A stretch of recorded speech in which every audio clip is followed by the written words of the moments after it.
ఓం సాయిరామ్ భక్తులందరికీ కూడా నమస్కారం అండి. అందరూ కూడా సుఖంగా సంతోషంగా ఎప్పుడూ కూడా ఆనందంగా ఉండాలి అని చెప్పి ఆ బాబాగారి తరపున నేను కూడా మనస్ఫూర్తిగా కోరుకుంటున్నాను. ఈరోజు బాబాగారు అందించే సందేశం ఏంటి అంటే కనుక, తల్లి సమయం లేదు, ఎందుకు ఏమిటి అని చెప్పి నన్ను ప్రశ్నించొద్దు. ఇది చూసిన 3 గంటల లోపే అదృష్టం నిన్ను వరిస్తుంది. వెంటనే ఇది నువ్వు విని తీరాల్సిందే. ఇది నీ కోసం మాత్రమే అని చెప్పి ఏదో తెలియని సందేశంతో బాబాగారు ఈరోజు మన ముందుకు వచ్చారండి. మరి ఆ సందేశం ఏంటో, అసలు బాబాగారు ఏం చెప్పాలి అనుకుంటున్నారో పూర్తిగా వింటేనే మనకు తెలుస్తుంది. ఎందుకంటే బాబాగారు ఏం చెప్పినా కూడా అది మన మంచి కోసమే, మన భవిష్యత్తు కోసమే అని చెప్పి మనమందరం కూడా నమ్ముతాం. కాబట్టి మరి వీడియో వినే ముందు కింద చూసిన ప్రతి ఒక్కరూ కూడా ఓం సాయిరామ్ అని చెప్పి కామెంట్ చేసి వీడియోకి ఒక లైక్ ఇచ్చి హైప్ ఇవ్వండి. దానికంటే ముందు చాలామంది కూడా చెప్పుకోలేనటువంటి సమస్యలతోటి అయిపోతూ వాటిని ఎలా తీర్చుకోవాలో తెలియక ఇబ్బంది పడిపోతూ ఉంటున్నారు. అటువంటి వారి కోసం శ్రీ షిరిడి సాయిబాబా ఆశీస్సులతో జ్యోతిష్యం చెప్పబడును గురూజీ శివరామరాజు గారు. Phone number 9959422552. మీరు ఇప్పటి వరకు ఎన్నో చోట్ల జ్యోతిష్యం చెప్పించుకొని మీరు ఆశించిన మార్పులు మీ జీవితాలలో జరగలేదని చెప్పి బాధపడి ఉంటారు. కానీ ఇక్కడ అస్సలు అలా జరగదండి. మీ సమస్యలు ఏవైతే ఉన్నాయో, ప్రేమ, పెళ్లి, ఉద్యోగం, రాజకీయం, సంతానం లేక ఇబ్బంది పడుతున్నా, భార్యాభర్తల మధ్య గొడవలున్నా, అప్పుల సమస్యలున్నా, శత్రువుల సమస్యలున్నా, అవేంటో మీరు గురువుగారికి వివరించి చెప్పినట్లయితే గురువుగారు వాటికి తగిన పూజలు చేసి మీకు రోజులలోనే పరిష్కారాన్ని చూపిస్తారు. గురువుగారు చెప్పినట్లు 100కు 1000% జరుగుతుంది. నమ్మకంతో స్క్రీన్ మీద కనిపిస్తున్న నెంబర్కి కాంటాక్ట్ అవ్వండి. అంతేకాకుండా భార్యాభర్తల మధ్య వశీకరణ, స్త్రీ మరియు పురుషుల మధ్య వశీకరణ కూడా 100% జరపబడును. మాకున్నటువంటి ఎన్నో రకాలైన సమస్యలు కూడా గురువుగారు చేసిన పూజల వల్ల అన్నీ తీరి ఈ రోజున మేము ఆనందంగా జీవితంలో ముందడుగు వేస్తున్నాము. అలాగే మీ జీవితాలలో కూడా సంతోషాలు నిండాలి అంటే వెంటనే కాంటాక్ట్ అవ్వండి. ఇక ఆలస్యం చేయకుండా బాబాగారి యొక్క సందేశం ఏంటో ఇప్పుడు మనం తెలుసుకుందాం. తల్లి, ఈరోజు నీకు సమయం లేదు తల్లి. ఎందుకు ఏమిటి అని నువ్వు నన్ను ప్రశ్నించకూడదు. నేను ఏం చెప్పినా కూడా నీ మంచి కోసం మాత్రమే నేను చెప్తున్నాను అని నువ్వు భావించినట్లయితే నేను చెప్పే ఈ యొక్క సందేశాన్ని జాగ్రత్తగా వినే ప్రయత్నం చెయ్యి. ఈ యొక్క సందేశం పూర్తయ్యే లోపే ఒక శుభవార్త అనేది, ఒక అదృష్టం అనేది నీ చెవిన పడి తీరుతుంది. ఎందుకంటే ఇది కేవలం నీ కోసం మాత్రమే చెప్తున్న సందేశం.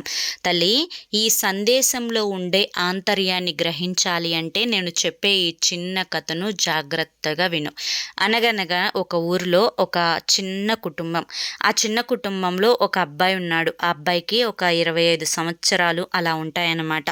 అయితే ఆ అబ్బాయి తను కాలేజీ చదువుకునే రోజుల్లో సంధ్య అని చెప్పి ఒక అమ్మాయిని ప్రేమిస్తాడు. తన యొక్క ప్రేమ గురించి ఆ అమ్మాయితోటి వెళ్ళి చెప్తే ఆ అమ్మాయి, నువ్వు ఏం చేస్తావని నేను ప్రేమించాలి, అసలు నీకేం బ్యాక్గ్రౌండ్ ఉందని చెప్పి నేను నిన్ను ప్రేమించాలి, నీకు నన్ను పెళ్లి చేసుకునే అర్హత లేదు అని చెప్పి చీకొడుతుందనమాట. ఈ అబ్బాయి ఏంటంటే అంతకుముందు కొన్ని సంవత్సరాల నుంచి ఆ అమ్మాయిని చాలా ఓవర్గా ప్రేమిస్తాడు. అయితే ఇక ఏం చేయాలో అర్థం కాదు. ఒక్కసారి కొట్టేసరికి ఒక చీకటి ప్రపంచంలోకి తనను నెట్టేసి ఎవరూ తనకు లేకుండా ఒంటరిగా అయిపోయిన ఫీలింగ్ అయితే అబ్బాయి పడతాడనమాట. అయితే ఆ బాధ నుంచి ఎలా కోలుకోవాలో అర్థం కాక తను చనిపోవాలి అని చెప్పి అనుకుంటాడు. అలా చనిపోవాలి అనుకొని దూరంగా ఉండే ఊరి చివర కొండల దగ్గరికి వెళ్తాడు. వెళ్ళి ఒక కొండ అడుగు అంటే ఒక కొండ పైకి ఎక్కేసేసి చివరి మునుముక్కు మీద నుంచొని అక్కడి నుంచి దూకేద్దాము అని చెప్పి అనుకునే సమయానికి కళ్ళు మూసుకొని ముందుకు అలా ఒరిగేసరికి ఒక చెయ్యి వచ్చి అతన్ని వెనక్కి లాగుతుంది.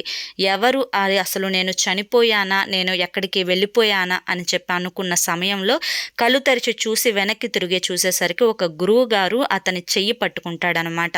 ఎవరు స్వామి మీరు, ఎందుకు నన్ను కాపాడారు, నేను చనిపోదాము అని చెప్పి అనుకుంటున్నాను అనేసరికి, ఎందుకు చనిపోవాలి అనుకుంటున్నావు, నీ వయసు చూస్తే తిప్పి కొడితే 20 సంవత్సరాలు లేవు నీకు, అసలు నీకు జీవితం అంటే ఏంటో కూడా ఇంకా తెలీదు, ఇప్పుడిప్పుడే జీవితాన్ని చూడబోతున్నావు, ఇంతలోనే నీకేం కష్టం వచ్చిందని చనిపోవాలి అనుకుంటున్నావు అని చెప్పి అడుగుతాడనమాట ఆ యొక్క గురువు. అయితే నేను సంధ్య అని చెప్పి ఒక అమ్మాయిని ప్రేమించాను, అమ్మాయి నన్ను చీకొట్టింది అంటే, అవును మరి ఎవరైనా అంతే కదా, వెనకమాల నీకు ఏ బ్యాక్గ్రౌండ్ లేకుండా, నీకు అంటూ ఒక స్థిరత్వం లేకుండా, నువ్వు ఏ పనిలో కూడా స్థిరత్వం అనేది పొందకుండా ఏ అమ్మాయి అయినా నిన్ను ఏ ధైర్యంతో నిన్ను నమ్మి నీ చేయి పట్టుకుని వెంట నడుస్తుంది, సరే నువ్విప్పుడు పడిపోయావే అని చెప్పి అనుకో, నువ్వు చనిపోయినట్లే కదా లెక్క.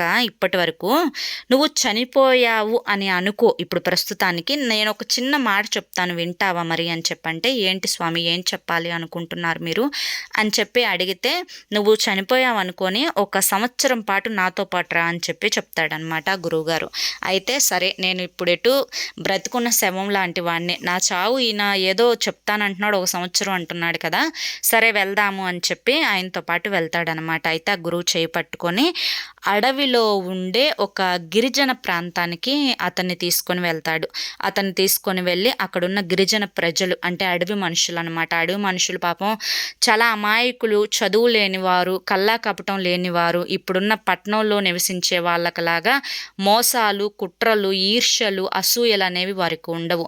వారేంటి అంటే కనుక వేటాడుకోవడం, ఏదన్నా కాయలు దొరుకుతానో లేదంటే ఏదన్నా ఒక జంతువు దొరుకుతానో దాన్ని కాల్చుకొని తినటం, పండ్లు తినటం, కడుపు నిండా ఈరోజు తిన్నామా పడుకున్నామా అన్నట్లుగా పనిచేసుకున్నాం అన్నట్లుగా ఉంటారనమాట. అయితే అడవి మనిషి దగ్గరికి ఇతన్ని తీసుకొని వెళ్ళి ఆ గురువుగారు రాగానే అడవి మనుషులందరూ కూడా అంటే ఆ గిరిజన ప్రాంత ప్రజలందరూ కూడా స్వామి దగ్గరికి వచ్చి నమస్కారం స్వామి, నమస్కారం స్వామి అని చెప్తే, నేను మీ అందరికీ కూడా ఒక మాట చెప్పాలి అనుకుంటున్నాను. ఈ అబ్బాయి నా కింద స్వామి అనమాట. అంటే ఇక నుంచి మీకు ఈయన చిన్న గురువు. ఇప్పుడు ఈ 1 సంవత్సరం పాటు ఇతను మీ దగ్గరే ఉంటాడు. నాకు ఎటువంటి మర్యాదలను మీరు అందించారో, నాకు ఎటువంటి సేవలను మీరు చేశారో, నన్ను ఎంత జాగ్రత్తగా గౌరవించి చూసుకున్నారో అదే విధంగా నా ప్రియ శిష్యుడు ఈ అబ్బాయిని కూడా మీరు అలాగే చూడాలి. 1 సంవత్సరం పాటు నేను వేరే ఒక ఊరికి వెళ్ళిపోయి ధ్యానం చేసుకోవాలనుకుంటున్నాను, కాబట్టి నాకు బదులుగా ఇతన్ని ఇక్కడ నియమిస్తున్నాను అని చెప్పేసరికి ఇక ఆ అబ్బాయిని చూసి ఇక ఆ గిరిజన ప్రజలందరూ కూడా నమస్కారం చేసి వెంటనే అతని కోసం ఒక గుడిసెను ఏర్పాటు చేసి మంచిగా ఒక నులక మంచం మెత్తగా వాళ్ళ యొక్క అంటే వాళ్ళ అడవిలో ఏయో ఉంటాయి కదా ఆకులు, వాటన్నింటితోటి కూడా మెత్తటి పొరుపులాగా తయారు చేసి మంచిగా అతనికి ఒక నివాసాన్ని అయితే ఏర్పాటు చేసి కాలు కింద పెట్టకుండా చూసుకుంటున్నారనమాట. రోజు ఉదయాన్నే పాలు, పండ్లు, మధ్యాహ్నానికి మంచిగా ఒక విందు భోజనము, సాయంత్రానికి ఒక విందు భోజనము, అట్లా అబ్బాయిని చాలా జాగ్రత్తగా అంటే ఒక రాజులాగా అనమాట. గిరిజన ప్రాంత ప్రజలకు అబ్బాయి ఒక రాజులాగా అనమాట. అబ్బాయిని అంత జాగ్రత్తగా చూసుకుంటున్నారు. ఆ అబ్బాయికి ఆశ్చర్యం వేసింది, అసలు ఈ గురువు నన్ను ఏ ఉద్దేశంతో ఇక్కడ పెట్టాడు, వీళ్ళేంటి నన్ను ఒక రాజులాగా చూస్తున్నారు, నాకు ఏ పని లేదు, ఈ తింటం పడుకోవటం. ఇప్పుడు ఎవరికైనా కానీ ఒకరోజు హాయిగా తింటే పడుకుంటే బాగుంటుంది, 2 రోజులు తింటే పడుకుంటే బాగుంటుంది, 3వ రోజు నుంచి ఆ పక్కకల్లే చూస్తుంటే చేదరేస్తుంది. అబ్బాయి ఏంటి నేను తింటున్నాను ఇట్లా పడుకుంటున్నాను, ఇది కరెక్ట్ కాదు కదా అని చెప్పి వారికి ఒక రకమైన అసహ్య భావన ఏర్పడుతుంది అనమాట. సరే ఇలా 2-3 రోజులు గడిచిన తర్వాత అబ్బాయి బయటికి వెళ్ళి అసలు ఈ ప్రజలు ఏం చేస్తారు ఇక్కడ అని చెప్పి చూస్తే, ఆ పిల్లలు ఏంటంటే ఆ ఇసుకలో మట్టిలో ఆడుకుంటూ ఉన్నారు. పిల్లలకి స్నానాలు లేవు, ఏం లేవు, ఏదో చేస్తే చేస్తున్నారు లేతే లేదు. ఆడవాళ్ళు ఏంటంటే ఖాళీగా కూర్చొని ఒకళ్ళ తలలో ఒకళ్ళు పేలు చూసుకొని అట్లా చేస్తున్నారు. మగవాళ్ళు మాత్రం వేటకు వెళ్ళి పండ్లు తెస్తున్నారు, ఒక జంతువుని వేటాడుతున్నారు, వాళ్ళు తెచ్చినప్పుడు వీళ్ళు ఏదో వండి పెడుతున్నారు, అందరు తింటున్నారు, పడుకుంటున్నారు అనమాట. అది చూసి ఈ అబ్బాయికి నచ్చక ఇలా ఉన్నారేంటి వీళ్ళు, ఇంత వెనకబడిపోయి ఉన్నారేంటి అసలు వీళ్ళు, ఈ పిల్లలకి నేను ఎలాగైనా కానీ చదువు చెప్తానని చెప్పి ఒక రోజు ఆ యొక్క గిరిజన ప్రాంత ప్రజలందరినీ కూడా పిలిపించి, మీరు ఇప్పుడు నేను మీ కింద అంటే మీ పై రాజును కాబట్టి నేను మీకు కొన్ని ఆదేశాలను అందిస్తాను. ఉదయాన్నే పిల్లల్ని చక్కగా స్నానం చేపించి వాళ్ళ తలకి నూనె రాసి మంచిగా జడలు వేసి ఆ పిల్లల్ని నా దగ్గరికి పంపిస్తే ఆ పిల్లలకి చదువు నేర్పిస్తా. రెండవది, ఇక్కడ ఆడవాళ్ళందరూ కూడా ఖాళీగా ఉంటున్నారు కదా, ఖాళీగా ఉండకుండా ఈ యొక్క అడవిలో వెదురు పుల్లలు ఇవన్నీ దొరుకుతాయి కదా, వాటన్నింటితోటి చాటలని, తట్టలని, బుట్టలని అమ్మండి. వాటిని తయారు చేసి వాటిని పట్నం తీసుకెళ్ళి అమ్ముకురండి. ఇది ఆడవాళ్ళకి ఇస్తున్న పని. ఇక మగవారు మీరు చేసే పని మీకు రొటీనే, మీరు వేటాడటం, భోజనం తీసుకురావడం, అది మీరు చేయండి అని చెప్తాడనమాట. ఇక ఆ యొక్క అంటే అబ్బాయి ఏది చెప్తే ఆ ప్రజలు కూడా అదే వింటారు కాబట్టి ఆ పిల్లల్ని చక్కగా ఉదయాన్నే స్నానం చేపించి మంచిగా ఆ పిల్లలకి నూనె రాసి జడేస్తే ఆ పిల్లల మొహంలో ఏదో ఒక పసి కళ అనమాట. ఆ పిల్లలు చక్కగా రెడీ అయ్యి మంచిగా అబ్బాయి దగ్గరికి వెళ్తే ఆ ఇసుకలోనే, అప్పుడు బోర్డులు ఏం ఉండవు కదా, ఆ ఇసుకలోనే ఒక పుల్లతోటి వాళ్ళు నేర్పించి ఆ పిల్లలకి జీవితం అంటే ఏంటి నేర్పించి మంచి మంచి కథలు చెప్పి ఆ పిల్లలకి జ్ఞానోదయం చేసినట్లుగా ఉన్నట్లుగా ఒక గురువులాగా ఆ పిల్లలకి విద్యను అయితే బోధిస్తున్నాడు అనమాట. ఇక ఆడవాళ్ళు కూడా మంచిగా బుట్టలు, తట్టలు, చాటలు అన్నీ ఇసునకర్రలు అన్నీ కూడా అమ్మి మంచిగా డబ్బునైతే సంపాదించుకుంటున్నారు. మగవాళ్ళు కూడా ఇలా చేస్తున్నారు. అంటే ఒక మంచి సెటిల్మెంట్ అనేది వాళ్ళకనేది వచ్చిందనమాట. ఇదివరకు ఎలా పడితే అలా ఉండేవారు.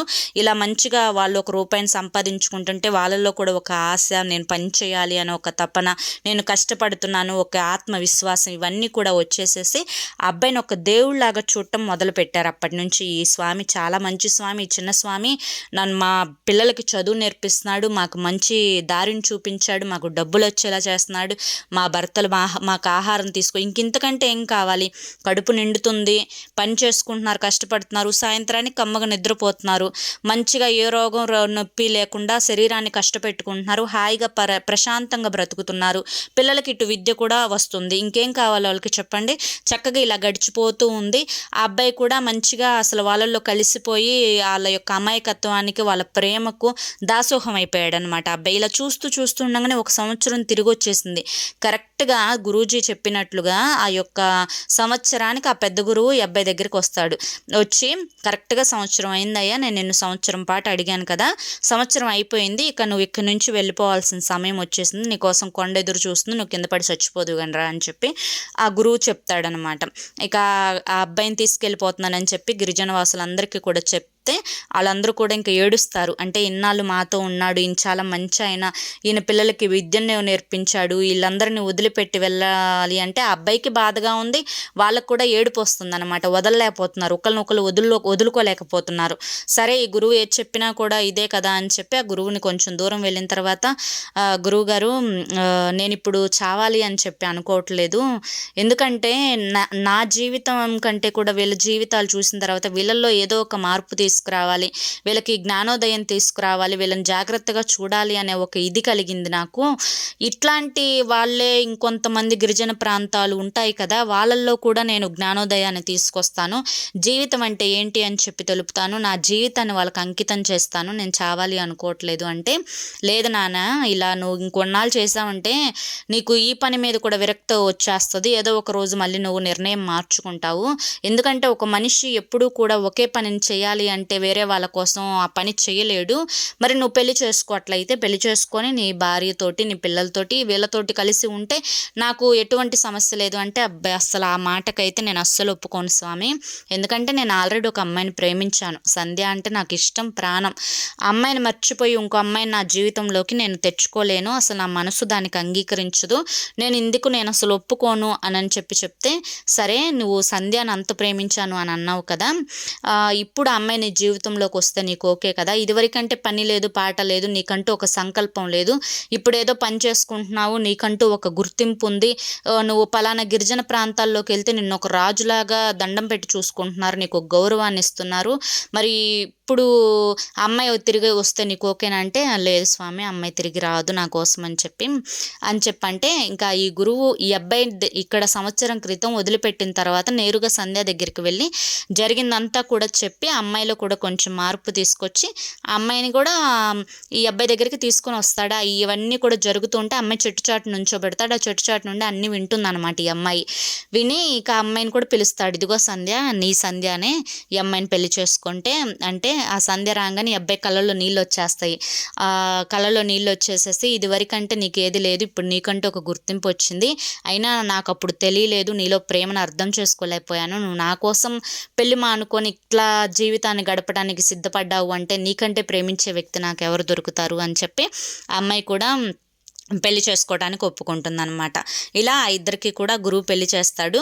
ఇక ఆ యొక్క గిరిజన ప్రాంత వాసులతో పాటు ఈ అబ్బాయి, ఆ సంధ్య అందరూ కూడా కలిసి హ్యాపీగా ఉంటారు. ఇక్కడితో కథ ముగుస్తుంది. ఈ కథ ద్వారా బాబాగారు చెప్పాలి అనుకుంటున్న నీతి ఏంటి అంటే కనుక, తల్లి ఎప్పుడైనా కానీ జీవితం అంటే చాలా విలువైనదనమాట. ఈ చిన్న జీవితాన్ని ఎవరి కోసమో చనిపోవడానికి లేదా ఎవరి కోసమో బ్రతకడానికో కాదు, నీ కోసం, నీ సంతోషం కోసం మొదట నువ్వు నీ యొక్క స్వార్థం చూసుకోవాలి. తర్వాత నీ జీవితం నీకు ఉపయోగపడకపోయినప్పటికీ కనీసం ఎదుటి వారికైనా ఉపయోగపడుతుందా లేదా అని చెప్పి చూసుకోవాలి. ఇక్కడ ఆ అమ్మాయి కోసం ప్రాణాలు తీసుకుందామన్న ఆ అబ్బాయి జీవితం తను బ్రతికుండడం వల్లే ఒక గిరిజన ప్రాంత వాసులనే మార్చేశాడు. పిల్లలకి చదువు నేర్పించాడు, ఆడవాళ్ళకి పనులు చేయాలి అని చెప్పాడు, మగవాళ్ళకి చక్కగా వాళ్ళ వృత్తి అందు వాళ్ళు కష్టపడాలి అని చెప్పాడు. ఈ రోజున తనకంటూ ఒక స్థిరత్వం ఏర్పడిన తర్వాత ఆ అమ్మాయి అబ్బాయి జీవితంలోకి వచ్చి వాళ్ళు సంతోషంగా ఉన్నారు. అలాగే ఇక్కడ ఎవరికైనా కానీ ఒక స్థిరత్వం అనేది ఏర్పరచుకోవాలి. ఇక్కడ ఆడవాళ్ళైనా మగవాళ్ళైనా పిల్లలైనా పెద్దలైనా తెలుసుకోవాల్సింది ఏంటి అంటే కనుక వారికంటూ ఒక లక్ష్యాన్ని ఏర్పరచుకోవాలి.